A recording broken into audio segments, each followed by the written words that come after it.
Damn, I'm not in frame. Not sure if that's too loud, but to the microphone. I'm just gonna unclip this.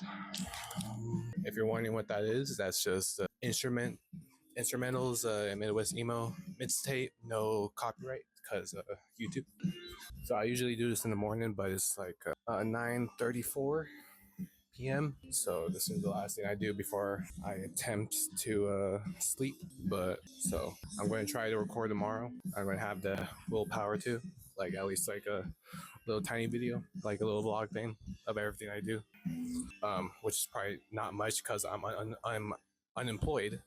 And yeah, sadly unemployed. People say enjoy unemployment until while you still can, but I'm stressed the fuck out of my mind. So I'm 19. I got held back once, so stress could do a lot. Or still keeping up with the main priority. This will always be my main priority, which is I want to say bodybuilding, but I mean, I guess that's what it is. Just step count, lift weights, keep track of progress. So yeah, number one priority, bodybuilding. Number two priority, don't go homeless. Okay, so tomorrow, which is gonna be after this little segment's done. Tomorrow, I wake up, probably going to see me on here again, or you see me in the living room doing some shit, or in the kitchen. You're probably not going to see me in the bathroom unless you want to. But after that, we're going to transition into the gym. I'm probably going to record. I'm going to try to record every single top set. I'm in a new gym now, so every single like all the machines are like cluttered up together. Like it's so hard to like set up the tripod. So I might need to buy one of those magnet tripods. So there's that. But I'm going to try to record every single top set I do in that full body session. I'm not sure today is going to be educational, but it's going to be my life, which is not that fun. But it is my life, so it has to be something worth towards me. I don't know if I'm going to be showing this on TikTok or not, but I don't know if I'm going to show little clips. I'm not the most funniest guy, so but I'm very me. Maybe you'll get to find that out if you follow me, but I'm not sure because this is just a fucking camera. This is a little fucking mic that looks like a head bug. But I'll probably try to do this like talking segment while on the walking pad because surprisingly it does kill a lot of time, but also walking keeps it moving. And I'm a very slow thinker as of late. Like really, I feel like I'm getting stupider over time. Like I feel like I was much more smarter than this, but that could be just me. It could be just a constant aggressive dieting I went on. Like I always aggressive diet. I never really slow dieted. Every time I dieted, especially the first time when I went from 339 to 170, I aggressively dieted through all that. And like that, like towards the end of it, I did like a lot of cardio. Then I went on a bulk. I gained like 30 pounds, which I was like around like 200. I never really looked like that around 200 before. So I do consider that not a waste, even though I could have did that without going into a bulk. Because you don't need, because the only thing that matters for muscle growth is stimulus. And extra food is not needed. It could help, like with the like other aspects, like how you train hard, stuff like that, motor unit recruitment, all that. But I'm not really smart enough to be listening to all that or qualified, so I should probably keep my mouth shut. I understand a little bit, not much. What I will tell you here is I will not say something that I do not 100% believe in. So almost every single thing is self-experimented on. So I aggressively dieted recently for 5 weeks. I binge ate. I tracked it. I ate a 10,000 calorie day. After that, it was hard to go back on. I was on and off, on and off, on and off. Very hard. Very depressing time because binging is not fun, especially if you did 5 weeks straight of 20K steps and 1,400 calories basically, but not fun. So, but during that time, I progressed my lifts almost every single session. Even I was dragging the fuck in my mind. I was progressing all my sets, mostly all my sets. I was getting stronger. So that's a good sign. I know what the fuck I'm doing. Not know what the fuck I'm doing, but like I know what I'm doing is working. My training, my recovery. by everything. Because who the fuck is going to recover from 1,300 calories and 20K steps? But that's probably just saying a lot about my body fat level. But yeah, the logbook says otherwise. I have them screenshotted on my Instagram story, but I don't do that anymore because it got repetitive. I just didn't really care anymore. There was some old dudes in the gym saying like, can't go in and do like 3 plates every single session. You're going to get hurt. He didn't say that to me. It was explaining like a story or something, like a certain situation that you'll get injured. But I feel like if you're not ego lifting, you could train as heavy as you want, as long as you're not ego lifting. If you're doing good tempo, good technique, and you're not changing form up too much, you won't get injured, especially if you're doing heavy ass weight, because your tendons could actually, your tendons can adapt to heavier weights, surprisingly enough. But if you expose your tendons to heavy weight, it's going to get used to lifting heavy weight. So as long as you're not going like 50-pound jumps with total different arm path, you're not going to get injured. That's why you see these people tearing their, or that's why you saw on the internet people tearing the biceps, because they usually go like, they usually go from that, you go from this range of motion, then all of a sudden they decide to go a little bit more lower. Their tendons are not used to going that low, so their fucking thing tears the fuck off. So basically, your body adapts to what you give it, mostly. If you give it too much, then it's not going to know what to do, and it's going to fucking collapse on itself. So when it comes to full body, I think most people, everyone, I think almost everyone could recover from 1 set for each muscle group for a full body session. So I think everyone should try to push the volume, more volume with high frequency. You're going to grow more because the more stimulus. It makes sense. But I should say recoverable volume, because you can't just do 5 sets in a full body session for all muscle groups, because most people can't recover from that. It's like 5, 10, 15 sets a week. That's fucking a lot. I would say a limit, a general limit would be like 3 sets. I would recommend. Right now I'm doing 2 sets per muscle group. I'm not doing 2 sets for all the muscle group. That's the ones I care about more. The ones I don't care about, like my calves, I'm only doing 1 set of, because I'm not doing 2 sets of calves. This is my choice.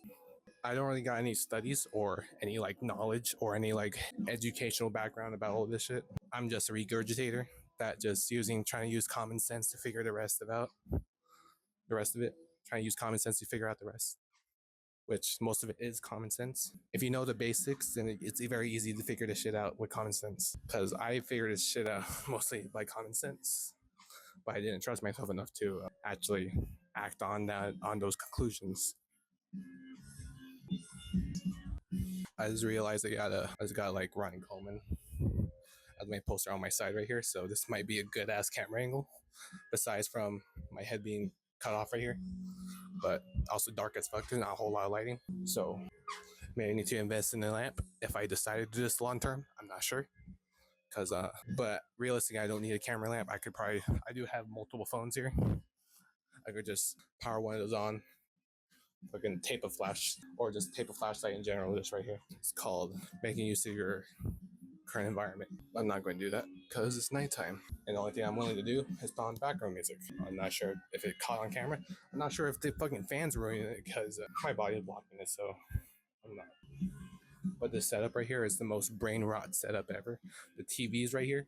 I could just watch TikTok on here as I walk on this walking path indoors, so I don't have to fucking touch grass.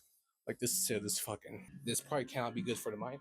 But also, if I'm actually want to, I can also play video games on here too. But I can't, because I can't do both. Especially doing like 3 miles per hour on this shit. I don't get out of breath from doing this.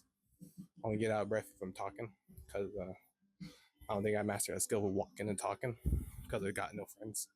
I do got friends. Don't really walk with them frequently enough to walk and talk frequently enough to learn that skill. But in that new gym, I can't full stack any machines. I could full stack one machine, which is the back machine, but the row, either neutral or pronation. But there is a lateral raise machine, which I really like, which I always look at those. In my last gym didn't have that, which is very sad, because I never liked dumbbell lateral raises. I never liked them because I feel like I could always like push hard on them, but I never could because I don't know, resistance profile, I guess. Feel like can't get it up here, but I feel like if I got it, if it started from right here, I could get it right here, which is probably just amazing. But I can't even full stack that one, which is very disappointing because I could lateral raise 30 pounds, believe it or not, because eventually I did get good at lateral raises, which it was more like upright row, but same arm path. But could do the machine maxes out like 200. I could do 150, so I'm almost there. I guarantee I could full stack like almost every single machine in there at that motherfucker. I just don't got the neural adaptation for it. Could I be cope? I'm not sure, but I genuinely believe that because I started on that machine on 120. Now I'm on 150. So yeah, I really want to talk about the. I mean, it's already passed, I think, but I'm not sure. But fatigue management, I think, is getting a little bit out of hand. Like someone says, like decline walking is more fatiguing than. I mean, this is Yo Talks, but decline walking is more fatiguing than incline walking. Not sure about that, but yeah, but I do see his points. But I think they're both hard in their own way. Decline walking, you just let it happen. But like these like rep ranges, like doing low reps for like lower fatigue or mainly just that. It's like there's no way going from like 8 to 10 reps or 6 to 8 reps is going to be more fatiguing. I mean, yeah, it's going to be more fatiguing because you're doing more, but no way that the fatigue is like dramatically a much. I don't think it's like a big difference, like very marginal. That's what I think though. I think it's very marginal and doesn't really matter. I don't think that you need to be doing 4 rep sets, but you could grow from 1 rep maxes. Believe it or not, you could. You could get big off doing 1 rep maxes. Is it as stimulating as doing more reps?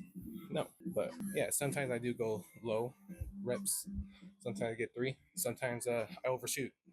That's it. Sometimes I get like 3 reps. No idea. I rest 3 minutes. I rest 2 to 3 minutes, or most likely 3 minutes. But then I decide to do that same weight, or maybe lower the weight. I always keep the same weight, get that set again, so it could be almost equal stimulus as 1 set of 8 reps. Because if you think about it, if you do 3 reps, that's only 3 stimulating reps. However, they say that you can only 5. I heard you can more than 5 stimulating reps. But if you only get 3, then you're basing it on the 2 other stimulating reps, which is more stimulus, which is kind of sound contradicting because, as I said, it's not doesn't sound too fatiguing if just by cutting off some reps. But if you want to maximize gains, I feel like you would want to grab every single bit of stimulus, which I did try it out myself, like just for 1 session because I did it by accident. But it's like I did like 4 sets of chest that day, but they were very low reps, so it counted as like really 2 sets, but really 4. I recovered. The fatigue demon did not get me, at least for 1 day. Because if I like prolong this, I'm not sure if it's going to hit me in the long run. But I don't know. Will I ever test that out? Probably not, because I'm not that big to be experimenting a whole lot of stuff I don't really care about. I'm going to be doing stuff that I know that 100% works and try to grow as fast as possible. Because why be big in 5 years if you could be big in 2 years? But if you want to optimize training, I could say some stuff. But when it comes to like frequency, splits, all that, the bro split, I should have said that because that fucking split's trash. Do anything but the bro split. Push pull legs, upper lower, full body. Use any of those. In the long run, you get to that same place. You do the same place, maybe sooner or later, depending. But I think that you could like shoot through like the newbie gains phase if you did full body right off the bat. Just because a lot of neural adaptation, a lot of newbie gains. Holy, I guarantee you could probably like bench like 1 plate in like 1 or 2 months if you're a newbie. But in 6 months, maybe 2 plates or even sooner. Who knows? Who knows how many genetics freaks are watching this? I doubt many. Doubt any. I doubt even a hamster is watching this. But we got 10,000. I'm going to be going to bed. I'll try to record tomorrow. I'll try to see this camera tomorrow. That was like almost 30 minutes of footage. Get a load of this guy. Bro's not doing Keenan flaps. Can't believe this. I'm joking.